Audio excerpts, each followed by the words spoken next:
Oke, selamat pagi, selamat siang, selamat sore, selamat malam semuanya. Kenalin, ini ada channel YouTube baru namanya Bahas Soal Hukum Perawat atau Bahas Soal Hukum Keperawatan.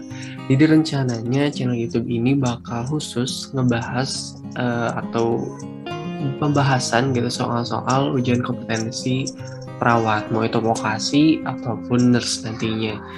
Jadi bantu channel ini dengan cara subscribe, like, and share nantinya karena di sini juga bakal dibahas selain soal-soal hukumnya, pembahasannya gimana dan juga tips and triknya biar nanti kalian bisa jawab soal hukum itu dengan cepat tapi benar, dengan cepat tapi akurat juga.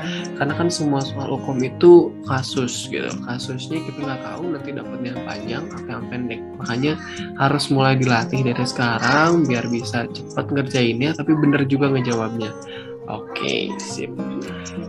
Kita coba bahas soal dulu. Di sini nanti ada 10 soal. 10 soalnya KMB atau keperawatan medikal bedah. Dan nanti juga bakal ada tip and trick di dalamnya biar kalian tuh tahu gitu kalau misalnya nemu soal kayak gini ada kata kunci kayak gini ya jawabannya itu gitu. Oke, kita mulai dari soal yang pertama.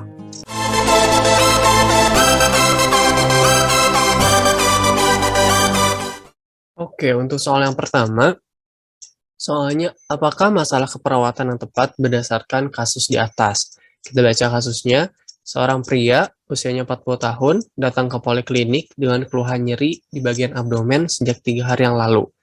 Berdasarkan hasil pengkajian, kliennya mengeluh BAB cair 7 kali dalam sehari, klien tampak lemah, terasa kram pada abdomen, bising usus hiperaktif, nafsu makan klien menurun, dan hasil TTV-nya diketahui tekanan darahnya 110/70, nadinya 70 kali per menit, frekuensi nafasnya 21 kali per menit, dan suhunya 37 derajat Celcius.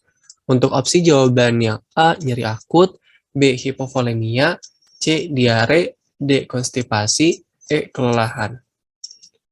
Oke, kita bahas yang opsi jawabannya A, nyeri akut. Nyeri akut untuk di kasusnya, kliennya mengeluh nyeri di bagian abdomen sejak 3 hari yang lalu, tapi nggak disertai nih dengan data-data lain, PQRST-nya nih, apa yang memperberat, memperingan rasa nyerinya, terus rasa nyerinya seperti apa, terus rasa nyerinya di bagian abdomen, apakah menyebar ke bagian organ tubuh yang lain atau enggak, skala nyerinya berapa, rentang skala 0 sampai 10 atau 1 sampai 5, terus apakah nyerinya terus-menerus atau hilang timbul. Nah, data-data itu kan nggak ada. Jadi, untuk nyeri akut kita bisa coret. Terus opsi jawaban B nih, hipovolemia. Hipovolemia itu kan kekurangan volume cairan. Di sini ada data kalau misalnya pasien ini mengeluh BAB cair 7 kali dalam sehari. Oh, bisa jadi ini jadi hipovolemi. Tapi ada data-data lain yang mendukung nggak? Misalnya turgor kulit pasiennya menurun atau turgor kulit pasiennya buruk. Terus apakah mata pasien terlihat cekung, terus apakah mukosa bibir pasiennya kering gitu. Nah, ada data-data itu nggak? Kalau misalnya nggak ada, berarti opsi jawaban hipovolemia juga bisa kita coret. Sedangkan untuk opsi jawaban yang C, yang diare, nah untuk diare ini ada data nih klien mengeluh BAB cair 7 kali dalam sehari. Kliennya juga tampak lemah, terus saat diauskultasi, bising ususnya juga hiperaktif gitu. Nah, berarti diare bisa kita simpan. Karena kalau diare itu berarti pasiennya mengeluh buang air besar lebih dari 3 kali dalam 1 hari dengan konsistensi yang cair atau lembek. Sedangkan di kasus udah BAB-nya udah 7 kali dalam sehari dan konsistensi juga cair. Jadi diare kita bisa simpan juga atau kita bisa simpan dulu sebagai opsi jawaban yang kira-kira benar gitu. Yang D, konstipasi. Konstipasi itu berarti pasiennya kesulitan buat buang air besar atau kesulitan buat defekasi gitu ya. Sedangkan sudah jelas di kasusnya kliennya BAB terus-menerus 7 kali dalam sehari gitu. Jadi ini bisa kita coret langsung. Karena konstipasi itu data-datanya harus muncul, data-data yang harus muncul itu pasien yang mengeluh sulit BAB atau BAB-nya konsistensinya keras, terus dalam 1 minggu BAB-nya kurang dari 2 kali, berarti baru kita bisa angkatkan masalah keperawatan konstipasi. Dan untuk yang opsi jawaban E, kelelahan, di sini pasiennya tampak lemah, tapi nggak ada data-data lain yang mendukung bahwa pasiennya kelelahan. Tanda-tanda vitalnya juga masih dalam batas atau dalam rentang normal gitu. Jadi kelelahan bisa kita coret juga. Maka dari itu, dari kasus mengarah ke opsi jawaban yang C, opsi jawaban diare. Tuh. Nah, ini ada yang kita highlight. Kita highlightnya itu dari klien mengeluh BAB cair 7 kali dalam sehari, klien tampak lemah dan bising usus saat auskultasinya hiperaktif. Nah, ini jadi kalau misalnya kalian nemuin data-data ini di soal-soal lain, kalau misalnya klien mengeluh BAB lebih dari 3 kali dalam sehari dengan konsistensi yang cair atau lembek, dan klien juga tampak lemah saat auskultasi hasilnya hiperaktif, maka jawabannya adalah diare.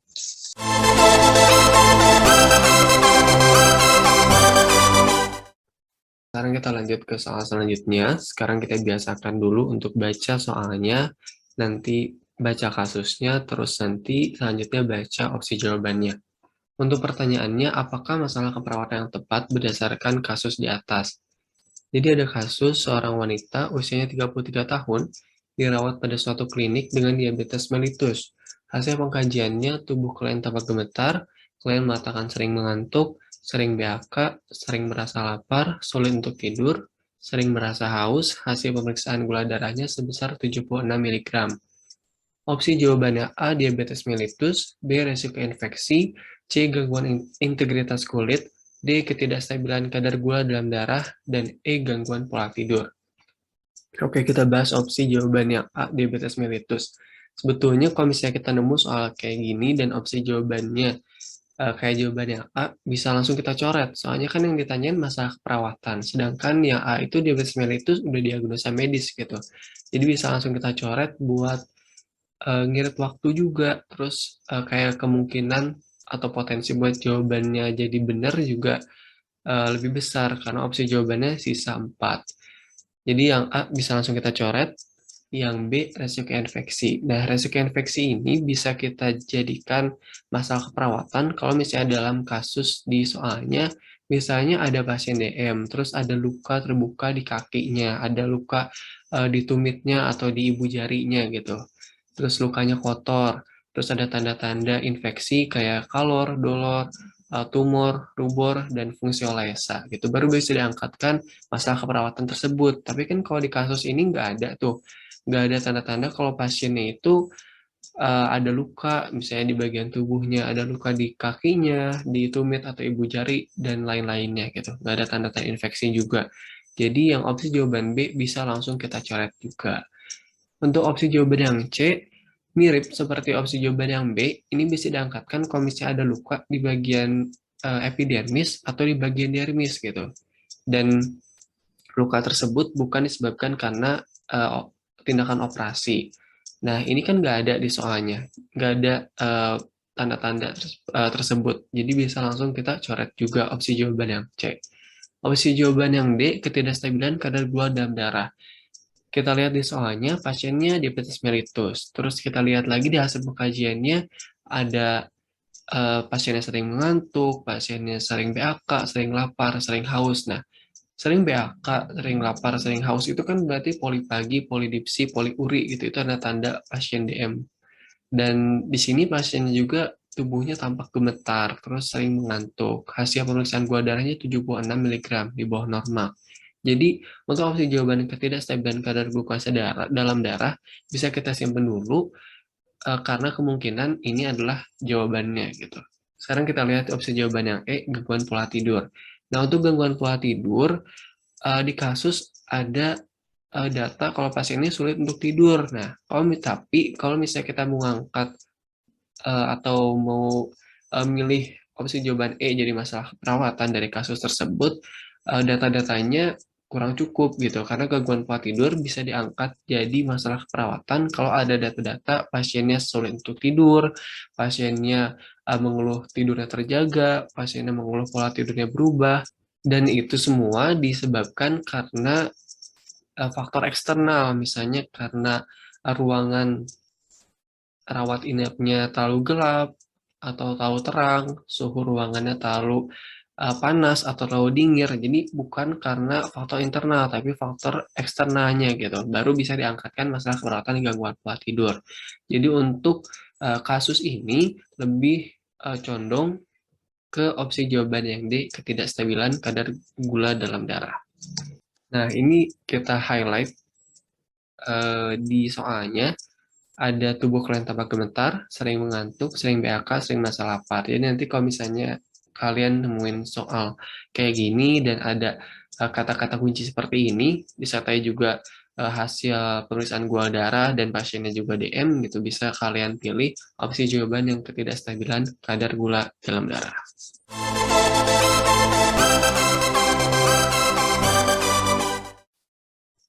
Oke, kita lanjut ke soal selanjutnya. Pertanyaannya, apakah masalah keperawatan yang tepat berdasarkan kasus di atas? Jadi kasusnya ini ada seorang pria usianya 44 tahun, dirawat di rumah sakit dengan diagnosa medis CAD atau coronary artery disease. Hasil pengkajiannya didapatkan data kalau pasiennya tampak gerah baring, pasiennya mengeluh merasa lelah dan sesak napas setelah selesai berjalan dari toilet untuk BAK. Hasil TTP-nya tekanan darah 125 per 80 mm air raksa, frekuensi nadinya 105 kali per menit, frekuensi napasnya 24 kali per menit, dan suhunya 37,4 derajat Celcius. Untuk opsi jawabannya yang A, intoleransi aktivitas, yang B, penurunan curah jantung, C, gangguan rasa nyaman, D, keletihan, dan E, resiko jatuh. Baik, kita bahas dulu opsi jawaban yang A, intoleransi aktivitas. Untuk masalah keperawatan, intoleransi aktivitas bisa kita angkatkan jadi suatu diagnosa atau jadi masalah keperawatan kalau misalnya di kasus ada data pasiennya pasien jantung gitu. Terus pasien penyakit jantung. Terus dari hasil pengkajiannya ada data kalau misalnya pasiennya merasa lelah telah melakukan suatu aktivitas gitu, disertai juga dengan perubahan tanda-tanda vital. Nah, kalau kita lihat kasus di sini, pasien ini pasien CAD, pasien jantung. Terus setelah dilakukan pengkajian, pasiennya juga mengeluh kalau dirinya merasa lelah dan sesak napas setelah selesai berjalan dari toilet untuk BAK. Jadi setelah melakukan aktivitas nih pasiennya jadi merasa lelah dan sesak napas gitu. Terus kita lihat TTV-nya juga, frekuensi nadinya 105 kali per menit. Frekuensi nafasnya juga 24 kali per menit. Jadi ini cocok dengan masalah keperawatan intoleransi aktivitas. Tapi sekarang kita simpan dulu opsi jawaban yang A, kita coba bahas opsi jawaban yang lain. Yang B, penurunan curah jantung. Penurunan curah jantung bisa kita angkatkan jadi masalah keperawatan. Kalau misalnya di kasusnya tertera data pasiennya pasien jantung yang pertama, terus ada misalnya hasil EKG yang abnormal, terus CRT yang memanjang lebih dari 3 detik misalnya, terus ada pembengkakan atau ada udim di bagian ekstremitasnya, disertai pasiennya juga merasa sesak nafas, terus ada hasil TTV yang abnormal juga gitu. Itu baru bisa diangkatkan diagnosa atau masalah perawatan penurunan curah jantung. Tapi untuk ngebedain gimana sih bedain intoleransi aktivitas sama penurunan curah jantung, kan ini biasanya identik dengan masalah keperawatan pasien jantung gitu. Nah, untuk ngebedainnya, kalau intoleransi aktivitas di datanya pasti nanti ada pasiennya mengeluh merasa lelah setelah melakukan suatu aktivitas gitu. Sedangkan kalau penurunan curah jantung nggak akan ada data itu gitu. Jadi opsi jawaban D bisa kita coret.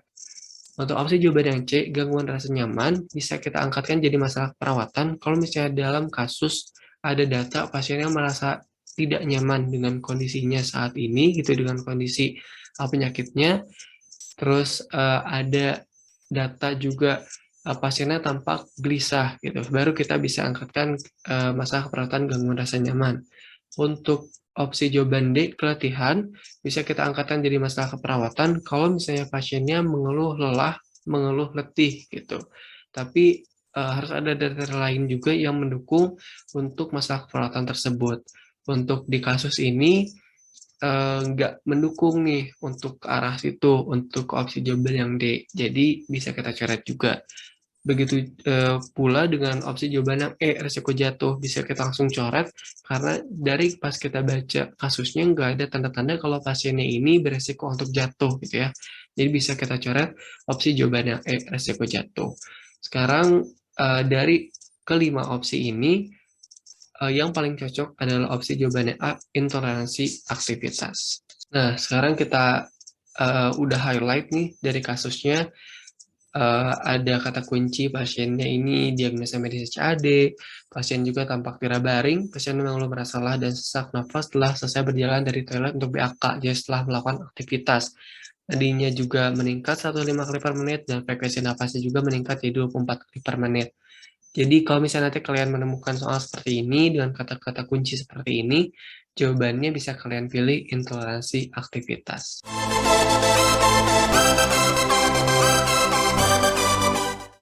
Oke, kita lanjut ke soal selanjutnya.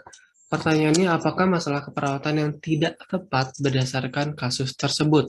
Jadi di sini ada kasus seorang wanita usianya 28 tahun, sudah 7 hari dirawat di rumah sakit dengan diagnosa medis kanker ovarium. Hasil pengkajiannya didapatkan data bahwa pasien mengeluh nyeri pada bagian abdomen yang dirasakan seperti ditusuk-tusuk dengan skala 6 dalam rentang skala 0 sampai 10. Kemudian klien mengeluh tidak nyaman dengan kondisinya saat ini, klien juga tidak nafsu makan dan mual, berat badan pasien turun sebesar 10 kg dalam 1 bulan terakhir, dan pasien merasa cemas dengan keadaannya saat ini. Opsi jawabannya A, defisit nutrisi, yang B, hipovolemia, C, nyeri akut, D, ansietas, dan E, gangguan rasa nyaman. Oke, sekarang kita bahas opsi jawabannya satu persatu. Untuk opsi jawaban yang A, defisit nutrisi. Defisit nutrisi ini bisa kita angkatkan jadi masalah keperawatan kalau misalnya dalam kasusnya tertera data ada perubahan berat badan gitu, perubahan atau penurunan berat badan dari pasien pada saat sebelum sakit dan pasien pada saat sakit gitu.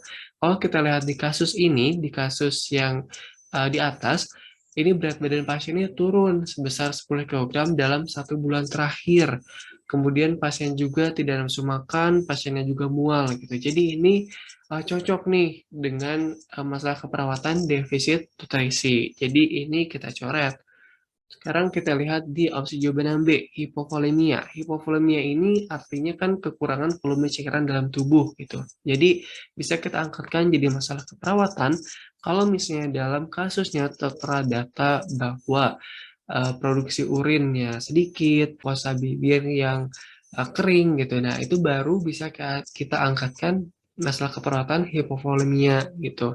Tapi kan kalau di kasus ini nggak ada data-data tersebut, jadi yang opsi jawaban B bisa kita simpan dulu karena di soalnya kan masalah keperawatan yang tidak tepat gitu ya. Jadi yang B ini sepertinya tidak tepat, tapi coba kita lihat opsi jawaban yang lain. Opsi jawaban C, nyeri akut. Nyeri akut ini bisa kita angkatkan jadi masalah keperawatan kalau misalnya di kasus tertera data misalnya pasien mengeluh nyeri, terus nyerinya seperti ditusuk-tusuk, terus skala nyerinya berapa gitu. Dan kalau misalnya kita lihat di kasus, ada data tersebut gitu ya, karena pasiennya merasa nyeri, nyerinya di bagian abdomen, dirasakan seperti ditusuk-tusuk nyerinya, dan skala nyerinya 6, berarti sedang gitu, skala nyeri sedang, karena skalanya 0 sampai 10. Jadi nyeri akut ini betul gitu ya, bisa kita coret. Terus yang D, ansietas. Ansietas ini kecemasan gitu, bisa kita angkatkan jadi diagnosa atau jadi masalah perawatan kalau misalnya di kasusnya tertera bahwa pasien ini merasa cemas dengan kondisinya. Karena di kasus tersebut ada data tersebut, jadi opsi jawaban yang D kita coret. Untuk opsi jawaban yang E, gangguan rasa nyaman, ini bisa kita angkatkan jadi masalah keperawatan kalau pasiennya mengeluh tidak nyaman dengan kondisinya saat ini gitu ya. Dan di kasus tersebut juga terdapat data itu. Jadi opsi jawaban E bisa kita coret. Jadi untuk pertanyaan ini jawabannya adalah hipovolemia karena data-data hipovolemia tidak ada dalam kasus tersebut. Nah, yang kita highlight dari kasus ini adalah pertanyaannya. Ada yang mengecoh, soalnya di sini kan apakah masalah keperawatan yang tidak tepat gitu. Nah, ini juga yang perlu kalian perhatikan ketika nanti kalian menjalani ujian kompetensi gitu ya.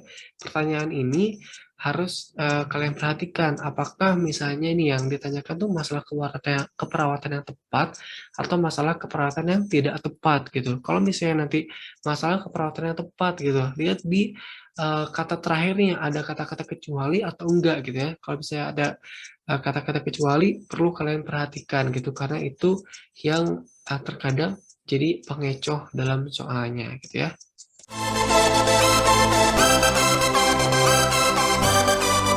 Kita bahas pertanyaan yang kelima nih.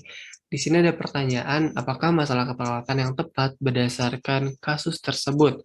Jadi untuk kasusnya ada seorang wanita usia 20 tahun dirawat di rumah sakit dengan keluhan sesak nafas dan tidak BAK sejak 2 hari yang lalu. Hasil pengkajiannya didapatkan data bahwa kedua kaki tampak bengkak, berat badan saat ini 72 kilogram, sedangkan berat badan pasien sebelumnya adalah 65 kilogram. Hasil TTV-nya tekanan darah 140/80, frekuensi nafasnya 26 kali per menit, frekuensi nadinya 100 kali per menit, dan suhunya 37,5 derajat Celcius. Untuk opsi jawaban yang A, pola nafas tidak efektif, opsi jawaban yang B, kelebihan volume cairan, C, hipovolemia, D, obesitas, dan E, bersihan jalan nafas tidak efektif. Baik, sekarang kita bahas opsi jawabannya satu persatu. Yang pertama ini ada pola nafas tidak efektif. Jadi untuk pola nafas tidak efektif bisa kita angkatkan jadi masalah keperawatan kalau misalnya di kasusnya terdapat data yang pertama, pasiennya mengeluh sesak nafas. Yang kedua, terdapat bantuan otot bantu pernafasan. Yang ketiga, terdapat retraksi dinding dada. Yang keempat, terdapat hasil pengukuran TTV di bagian frekuensi nafas yang abnormal. Itu baru bisa kita angkatkan masalah keperawatan pola nafas tidak efektif. Namun, karena di kasus ini hanya ada data pasien yang mengeluh sesak nafas, tapi tidak ada data-data yang mendukung, data-data lain yang mendukung, seperti ada bantuan otot bantu pernafasan, atau ada retraksi dinding dada, jadi opsi jawaban A bisa kita coret. Sekarang kita berlanjut ke opsi jawaban yang B, kelebihan volume cairan. Kelebihan volume cairan dalam tubuh atau hipervolemia bisa kita angkatkan jadi masalah keperawatan kalau misalnya di kasus tertera data yang pertama, pasien yang mengeluh sesak nafas. Yang kedua, ada pembengkakan atau ada edema di bagian ekstremitas. Gitu. Yang ketiga, ada peningkatan berat badan yang drastis dari sebelum pasien sakit eh, ke pasien pada saat sakit gitu. Terus ada hasil TTV di bagian frekuensi nafas yang abnormal gitu. Dan kalau kita lihat di kasus, cocok nih dengan data-data tadi, dimulai dari pasien yang merusak nafas, kemudian ada kedua kaki yang tampak bengkak gitu ya, jadi ada edema di bagian ekstremitas bagian bawahnya, terus ada peningkatan berat badan dari yang sebelumnya 65 kg ke 72 kg. Dan jika kita lihat hasil TTV-nya juga, di frekuensi nafasnya meningkat jadi 26 kali per menit gitu. Jadi ini udah cocok ke opsi jawaban yang B, tapi kita lihat opsi jawaban yang lain dulu nih. Opsi jawaban yang C ada hipovolemia. Hipovolemia ini adalah kekurangan volume cairan dalam tubuh gitu. Jadi kebalikan dari hipervolemia. Untuk hipovolemia bisa kita angkatkan jadi masalah keperawatan kalau misalnya di kasusnya tertera data yang pertama, produksi urinnya berkurang.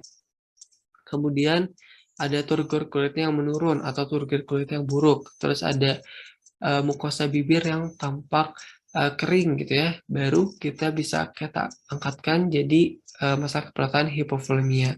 Namun karena di kasusnya tidak ada data-data tersebut, maka opsi jawaban yang C bisa kita coret. Nah, kita lanjutkan ke opsi jawaban yang D, obesitas. Obesitas ini bisa kita angkatkan menjadi masalah keperawatan kalau misalnya di kasusnya tertera data peningkatan berat badan dan setelah diukur IMT-nya gitu ya, indeks massa tubuhnya lebih dari 27 gitu. Kan IMT itu rumusnya berat badan dibagi tinggi badan dalam meter dikuadratkan. Nanti kalau misalnya hasilnya lebih dari 27 itu masuk ke obesitas gitu ya.